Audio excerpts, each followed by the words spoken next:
اعوذ باللہ السمیع العلیم من الشیطان الرجیم من ہمزہ ونفخہ ونفثہ۔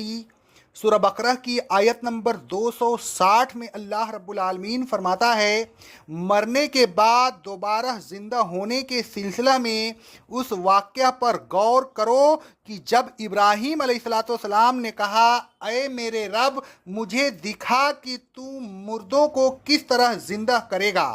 اللہ تبارک و تعالی نے فرمایا، اے ابراہیم تمہیں اس بات کا یقین نہیں؟ ابراہیم علیہ السلام نے کہا، یقین کیوں نہیں؟ یقین تو ہے، لیکن اس لیے دیکھنا چاہتا ہوں کہ میرے قلب کو اطمینان ہو جائے۔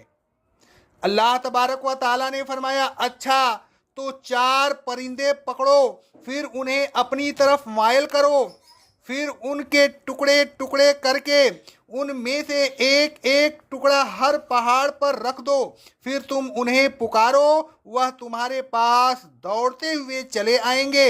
اور یہ بات اچھی طرح سمجھ لو کہ اللہ غالب اور حکمت والا ہے، وہ سب کچھ کر سکتا ہے، لیکن اس کے ہر کام میں حکمت ہوتی ہے، حکمت سے خالی کوئی کام نہیں ہوتا۔ قیامت کے دن دوبارہ زندہ کرنے کے سلسلہ میں یہ دوسرا واقعہ ہے جو اللہ تبارک و تعالیٰ نے بیان فرمایا ہے۔ اللہ تبارک و تعالیٰ نے فرمایا، اس واقعہ پر غور کرو، اس میں بھی تمہارے لیے دوبارہ زندہ ہونے کی نشانی ہے۔ اللہ تبارک و تعالیٰ فرماتا ہے کہ ابراہیم علیہ السلام نے اپنے رب سے عرض کیا، اے میرے رب مجھے یہ دکھا دے کہ تو مردوں کو کس طرح زندہ کرے گا۔ اللہ تبارک و تعالیٰ نے فرمایا، کیا تمہیں اس بات پر ایمان نہیں؟ ابراہیم علیہ السلام نے عرض کیا، ایمان تو ہے، لیکن دیکھنے سے دل کو اطمینان حاصل ہو جائے گا۔ اللہ تبارک و تعالیٰ نے فرمایا، تم 4 پرندے لو، انہیں اپنے سے خوب ملا لو، پھر ان کے ٹکڑے ٹکڑے کرو اور ایک ایک ٹکڑا ہر ایک پہاڑ پر رکھ دو، پھر انہیں بلاؤ، وہ دوڑتے ہوئے تمہارے پاس آ جائیں گے، پھر تمہارے سمجھ میں آ جائے گا کہ اللہ تبارک و تعالیٰ کس طرح زندہ کرتا ہے۔ حضرت ابراہیم علیہ السلام ہم کو اس بات پر بالکل شک نہیں تھا کہ اللہ تبارک و تعالیٰ مردوں کو زندہ کرے گا اور وہ زندہ کرنے پر قادر ہے۔ یہی وجہ ہے کہ جب اللہ تبارک و تعالیٰ نے پوچھا، اولم ان تؤمن، کیا تمہیں یقین نہیں ہے؟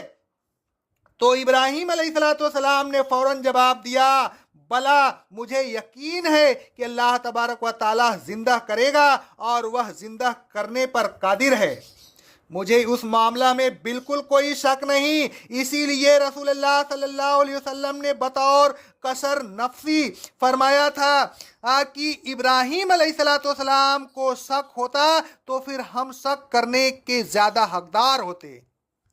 رسول اللہ صلی اللہ علیہ وسلم فرماتے ہیں، صحیح بخاری کی حدیث ہے، جب ابراہیم علیہ السلام نے کہا، اے میرے رب مجھے دکھا کہ تو مردوں کو کس طرح زندہ کرے گا، اللہ تبارک و تعالیٰ نے پوچھا، کیا تمہیں یقین نہیں؟ تو اس وقت ابراہیم علیہ السلام نے کہا تھا، مجھے یقین ہے، مجھے کسی قسم کا شک نہیں ہے۔ اگر وہ شک کا اظہار کرتے تو پھر ہم ان سے زیادہ شک کرنے کے حقدار ہوتے، لیکن انہوں نے شک کا اظہار نہیں کیا، بلکہ یہ کہا کہ اس لیے دیکھنا چاہتا ہوں کہ میرے دل کو اطمینان ہو جائے۔ رسول اللہ صلی اللہ علیہ وسلم اور آپ کی امت کا شک کرنا ابراہیم علیہ السلام کے شک کرنے کے ساتھ مشروط تھا، کیونکہ شرط پوری نہیں ہوئی، لہذا مشروط خود بخود کا لازم ہو گیا، یعنی ابراہیم علیہ السلام کو شک نہیں تھا، لہذا رسول اللہ صلی اللہ علیہ وسلم اور آپ کی امت کو بھی شک نہیں۔ قیامت کے دن دوبارہ زندہ ہونے پر ہر مسلم کا ایمان ہے، لیکن یہ ایمان بالغیب ہے۔ ابراہیم علیہ السلام اور ان بزرگ نے جن کا واقعہ گزشتہ آیت میں بیان ہوا ہے، مردوں کو اپنی آنکھوں سے زندہ ہوتے دیکھ لیا تو ان کو ایمان بالمشاہدہ بھی ہو گیا، اور یہ ان کی خصوصیت ہے۔